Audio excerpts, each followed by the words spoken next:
Hello friends, welcome to Acharya education. Chhattisgarh शिक्षक पात्रता परीक्षा 2022 बाल विकास part 1 most IMP question. Okay friends, आज आपके लिए लेके आए हैं पहला क्वेश्चन। शिक्षा के क्षेत्र में पाठ्यचर्या शब्दावली की ओर संकेत करती है। ऑप्शन है ए शिक्षक पद्धति एवं पढ़ाई जाने वाली विषय वस्तु, बी विद्यालय का संपूर्ण कार्यक्रम जिसमें विद्यार्थी प्रतिदिन अनुभव प्राप्त करते हैं, सी मूल्यांकन प्रक्रिया और डी कक्षा में प्रयुक्त की जाने वाली पाठ्य सामग्री। तो अब बताइए इसका क्या होगा आंसर। तो आंसर होगा बी विद्यालय का संपूर्ण कार्यक्रम जिसमें विद्यार्थी प्रतिदिन अनुभव प्राप्त करते हैं। अब ये होगा कैसे? विद्यालय का संपूर्ण कार्यक्रम जिसमें विद्यार्थी प्रतिदिन अनुभव प्राप्त करते हैं, शैक्षिक क्षेत्र में पाठ्यचर्या शब्दावली इसी की ओर संकेत करती है। विद्यालय के संपूर्ण कार्यक्रम के अंतर्गत शिक्षक द्वारा मौखिक व लिखित रूप से छात्रों को शिक्षा प्रदान करना, खेलकूद व व्यायाम के द्वारा छात्रों का शारीरिक व मानसिक विकास करना, शिक्षक द्वारा छात्रों को दैनिक जीवनचर्या की उचित व वैज्ञानिक जानकारी प्रदान करना आदि सम्मिलित हैं। आइए दोस्तों देखते हैं सेकंड क्वेश्चन। निचली कक्षाओं में शिक्षण की खेल पद्धति मूल रूप से आधारित है। ऑप्शन है अ शारीरिक शिक्षा कार्यक्रम के सिद्धांतों पर, ब शिक्षण पद्धतियों के सिद्धांतों पर, स विकास एवं वृद्धि के मनोवैज्ञानिक सिद्धांतों पर और द सामग्री शिक्षण के समाजशास्त्री सिद्धांतों पर। गेस कीजिए, इसका आंसर होगा स विकास एवं वृद्धि के मनोवैज्ञानिक सिद्धांतों पर। क्यों होगा? क्योंकि जो शारीरिक शिक्षण खेल पद्धति है, शिक्षण की जो खेल पद्धति है वह विकास और वृद्धि के मनोवैज्ञानिक सिद्धांत पर डिपेंड करता है। क्योंकि विकास और वृद्धि जो खेल से ही होगा, उससे आपके शारीरिक विकास होगा और बुद्धि का विकास होगा। ओके फ्रेंड, थर्ड क्वेश्चन है। एक बच्चा अतीत की समान परिस्थिति में की गई अनुक्रियाओं के आधार पर नई स्थिति के प्रति अनुक्रिया करता है। ऑप्शन है अ सीखने का सादृश्यता नियम, ब सीखने का प्रभाव नियम, स सीखने की प्रक्रिया का अभिवृत्ति नियम, द सीखने का तात्पर्यता नियम। गेस कीजिए दोस्तों, क्या होगा तीसरा का आंसर? आंसर होगा सीखने का सादृश्यता नियम। तो एक बार क्वेश्चन देखो और आंसर देखो। सीखने का सादृश्यता नियम मतलब जो देखता है बच्चा वही सीखता है। तो एक बच्चा अतीत की समान परिस्थिति में की गई अनुक्रियाओं के आधार पर नई स्थिति के प्रति अनुक्रिया करता है। मतलब वो जो अतीत में देखा रहता है उसी को जब वो वर्तमान स्थिति में आता है तो उसी जो क्रिया है अनुक्रिया, मतलब उसी को पुनः रूप से वो अनुकृत करता है। तो वो सीखने की सादृश्यता का नियम के आधार पर होता है। फोर्थ क्वेश्चन है, डिसलेक्सिया किससे संबंधित है? क्वेश्चन, डिसलेक्सिया किससे संबंधित है? अ मानसिक विकार, ब गणितीय विकार, स पठन विकार, द व्यवहार संबंधी विकार। दोस्तों गैस कीजिए, क्या होगा आपका आंसर? इसका आंसर है स पठन विकार। क्या है इसका आंसर? स पठन विकार। पठन विकार मतलब इस बीमारी से पीड़ित बच्चों को सामान्य रूप से पढ़ाई लिखाई में समस्या आती है और साथ ही साथ उनके मन में पढ़ाई के प्रति अरुचि व नकारात्मक भाव पैदा होता है। अभी कुछ वर्षों पहले डिसलेक्सिया नामक बीमारी से पीड़ित एक बच्चे की कहानी को अभिनेता आमिर खान द्वारा निर्मित व अभिनीत फिल्म तारे ज़मीं पर दिखाया गया है। ओके फ्रेंड्स, पांचवा क्वेश्चन है, विशेष आवश्यकता वाले बच्चों को शिक्षा उपलब्ध कराई जानी चाहिए। क्या है? विशेष आवश्यकता वाले बच्चों को शिक्षा उपलब्ध कराई जानी चाहिए। ऑप्शन है अ अन्य सामान्य बच्चों के साथ, ब विशेष विद्यालय में विशेष बच्चों के लिए विकसित पद्धति द्वारा, स विशेष विद्यालय में, द विशेष विद्यालय में विशेष शिक्षकों द्वारा। इसका ऑप्शन क्या होगा?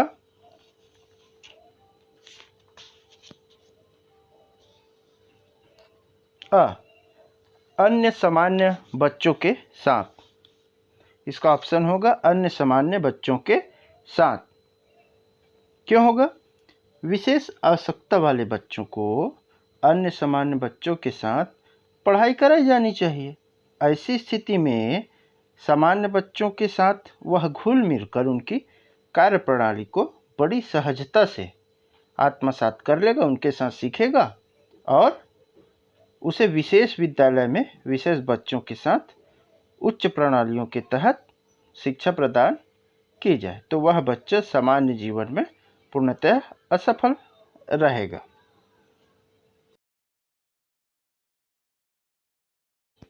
ओके दोस्तों, हमारा 6वां नंबर का क्वेश्चन है, आकलन को उपयोगी और रोचक प्रक्रिया बनाने के लिए खाली स्थान के प्रति सचेत होना चाहिए। क्या है?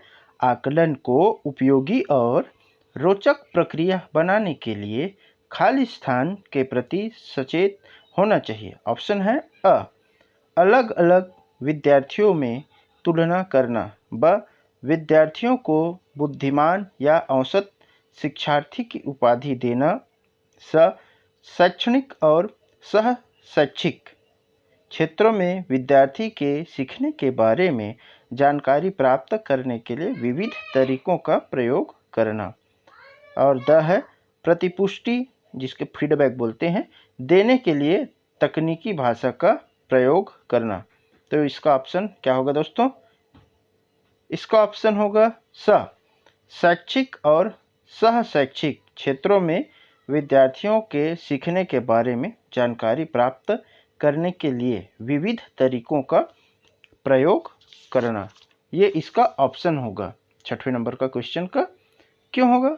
क्योंकि आकलन को उपयोगी और रोचक बनाने के लिए शैक्षिक और सह शैक्षिक क्षेत्रों में छात्रों के सीखने के बारे में जानकारी प्राप्ति हेतु विविध तरीकों के प्रयोग के प्रति सचेष्ट होना आवश्यक होता है।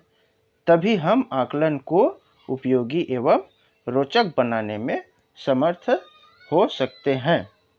दोस्तों, ये सब जो क्वेश्चन है वेरी इंपॉर्टेंट क्वेश्चन है, इसको सब आप अच्छे से प्रिपेयर करते जाएंगे। ओके दोस्तों, अब देखते हैं 7वां क्वेश्चन, खाली स्थान प्रतिभाशाली होने का संकेत नहीं है। खाली स्थान प्रतिभाशाली होने का संकेत नहीं है। ऑप्शन है अ सृजनात्मक विचार, ब दूसरों के साथ झगड़ना, स अभिव्यक्ति में नवीनता, और द जिज्ञासा। ऑप्शन है अ सृजनात्मक विचार, ब दूसरों के साथ झगड़ना, स अभिव्यक्ति में नवीनता और द जिज्ञासा। तो बहुत ही आसान क्वेश्चन है दोस्तों। इसका ऑप्शन होगा, आप मेरे को पता है आप सब गेस कर लिए होंगे, ब दूसरों के साथ झगड़ना, क्योंकि ये प्रतिभाशाली बच्चों का कोई संकेत नहीं है। क्योंकि जो छात्र प्रतिभाशाली होते हैं वह सृजनात्मक विचार वाले होते हैं, जिज्ञासु प्रवृत्ति के होते हैं और वो नवीनता में समाहित रहते हैं। मतलब वो जहाँ उसको नवीन परिस्थिति मिलती है वो उसमें मिल जाते हैं। और जो वाद विवाद करते हैं, झगड़ते हैं, वो बच्चे क्या होते हैं? प्रतिभाशाली नहीं होते हैं, झगड़ालू प्रवृत्ति के बच्चे। ओके दोस्तों, 8वां क्वेश्चन है, बच्चे दुनिया के बारे में अपनी समझ का सृजन करते हैं, इसका श्रेय खाली स्थान को जाता है। बच्चे दुनिया के बारे में अपनी समझ का सृजन करते हैं, इसका श्रेय खाली स्थान को जाता है। इसका ऑप्शन है ए पियाजे, जीन पियाजे, बी पावलोव, और सी स कोहलबर्ग, और डी द स्किनर। तो इसका ऑप्शन है ए जीन पियाजे। पियाजे के अनुसार बच्चे दुनिया के बारे में अपनी समझ का सृजन करते हैं, अर्थात वो नव स्फूर्त विचारों, मतलब नया विचार को धरातल पर अपनी अभिव्यक्ति करते हैं। उनके दिमाग में नया नया विचार आते रहता है, उसकी अभिव्यक्ति करते हैं। दोस्तों 9वां नंबर का क्वेश्चन है, कृतिका अक्सर घर में ज़्यादा बात नहीं करती, लेकिन विद्यालय में वह काफ़ी बात करती है। यह दर्शाता है। ऑप्शन है अ, विद्यालय हर समय बच्चों को खूब बात करने का अवसर देता है। बी, शिक्षकों की यह मांग होती है कि बच्चे विद्यालय में खूब बात करें। सी, कृतिका को अपना घर बिल्कुल पसंद नहीं है। और डी, उसके विचारों को विद्यालय में मान्यता मिलती है। ऑप्शन है, गेस करिए, बताइए, सोचिए। ऑप्शन है डी, उसके विचारों को विद्यालय में मान्यता मिलती है। चलिए नेक्स्ट क्वेश्चन है 10वां। एक शिक्षक को अपने विद्यार्थियों की क्षमताओं को समझने का प्रयास करना चाहिए। निम्नलिखित में से कौन सा क्षेत्र इस उद्देश्य के साथ संबंधित है? ऑप्शन है ए, शिक्षा समाजशास्त्र, बी, सामाजिक दर्शन, सी, मीडिया मनोविज्ञान, और डी, शिक्षा मनोविज्ञान। तो इसका आंसर है शिक्षा मनोविज्ञान, डी। शिक्षक को अपने छात्रों की क्षमताओं को समझने का भरसक प्रयास करना चाहिए, उसके बाद ही उनके साथ बर्ताव करना चाहिए। तो ये जो है वो डी ऑप्शन होगा, शिक्षा मनोविज्ञान। 11वां क्वेश्चन है दोस्तों, सीखने की प्रक्रिया में अभिप्रेरणा क्या होती है? ऑप्शन है अ, ए, शिक्षार्थियों की स्मरण शक्ति को पैना बनाती है। बी, पिछले सीखे हुए को नए अधिगम से अलग करती है। सी, शिक्षार्थियों को एक दिशा में सोचने के योग्य बनाती है। और डी, शिक्षार्थियों में सीखने के प्रति रुचि का विकास करती है।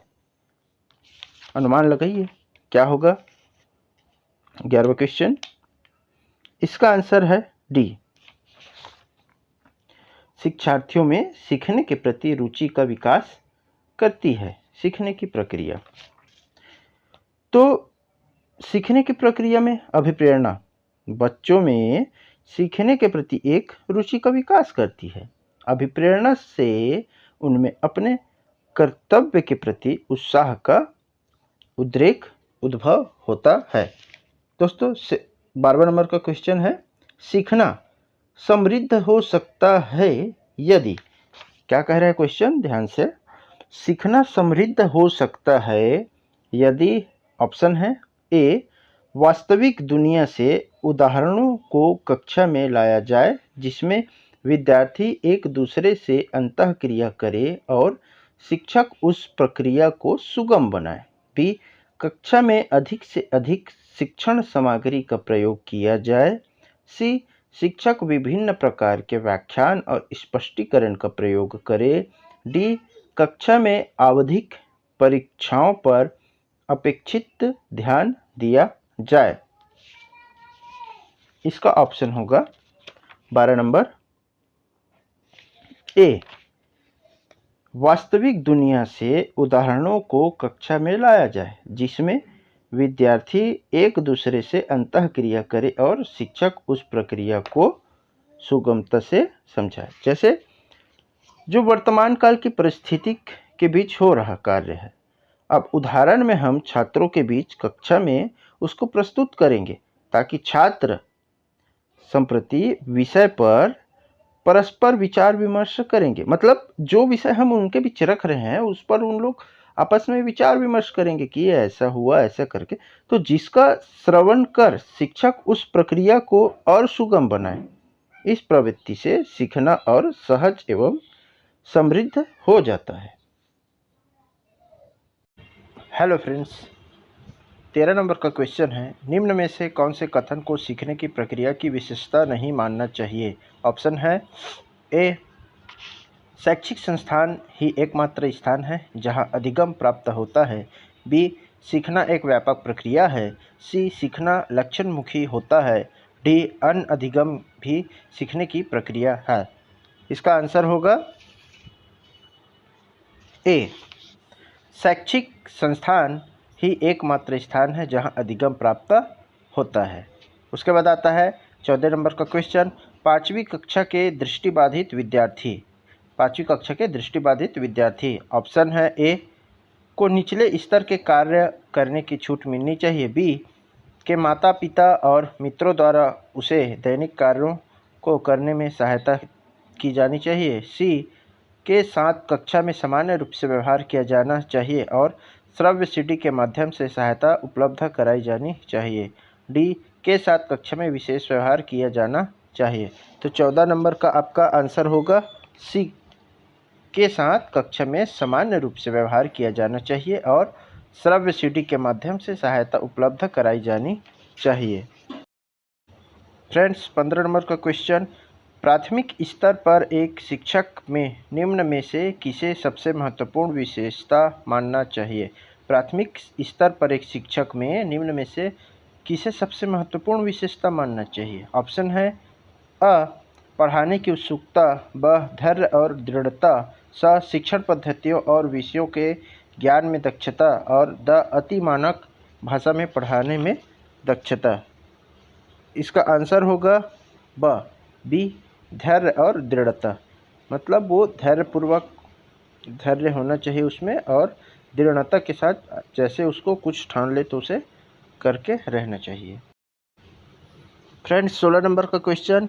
वह अवस्था जब बच्चा तार्किक रूप से वस्तुओं व घटनाओं के विषय में चिंतन प्रारंभ करता है।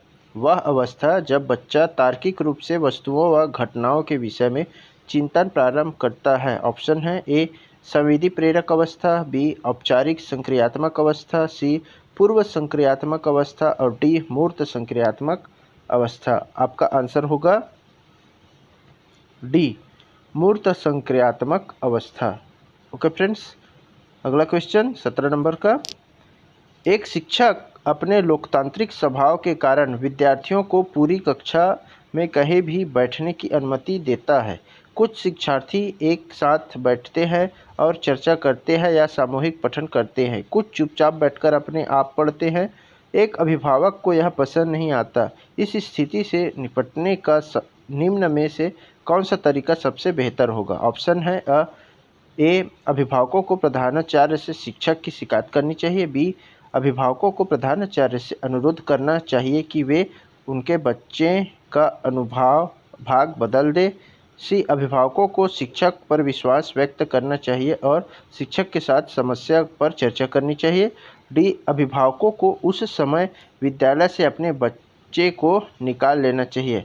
आपका आंसर होगा सी अभिभावकों को शिक्षक पर विश्वास व्यक्त करना चाहिए और शिक्षक के साथ समस्या पर चर्चा करना चाहिए।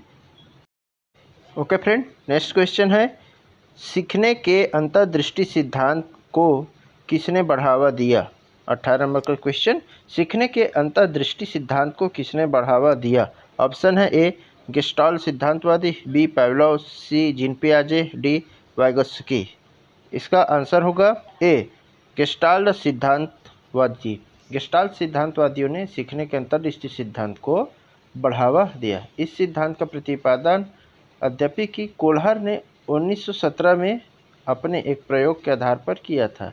उनका इस विषय पर कहना था कि अधिगम की प्रत्येक क्रिया में सूझबूझ की आवश्यकता पड़ती है। नेक्स्ट क्वेश्चन है 19 नंबर का। बच्चों के बौद्धिक विकास की 4 विशिष्ट अवस्थाओं की पहचान की गई है। ऑप्शन है ए कोहलबर्ग द्वारा, बी एरिकसन द्वारा, सी स्किनर द्वारा, डी पियाजे द्वारा। तो इसका सही आंसर होगा डी पियाजे द्वारा। जेनेवा निवासी प्रसिद्ध मनोवैज्ञानिक जीन पियाजे मानसिक विकास की 4 अवस्थाओं की चर्चा की है। पहला अवस्था है संवेदना गति अवस्था, दूसरा प्रचालन अवस्था, तीसरा मूर्त चालन अवस्था और चौथा तार्किक प्रचालन अवस्था।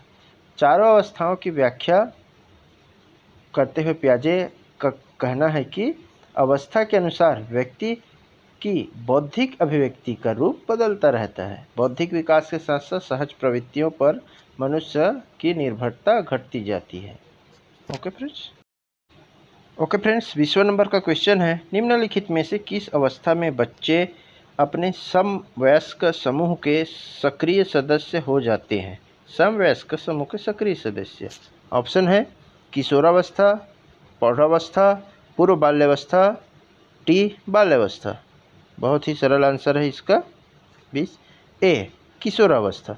जो किशोरावस्था है वो तूफान का अवस्था कहा गया है। उसमें जो बच्चे हैं वो समवयस्क, जो वयस्क बच्चे होते हैं उनके हम उम्र होते हैं, उनके ही साथ समूह में सक्रिय सदस्य होते हैं, भाग लेते हैं।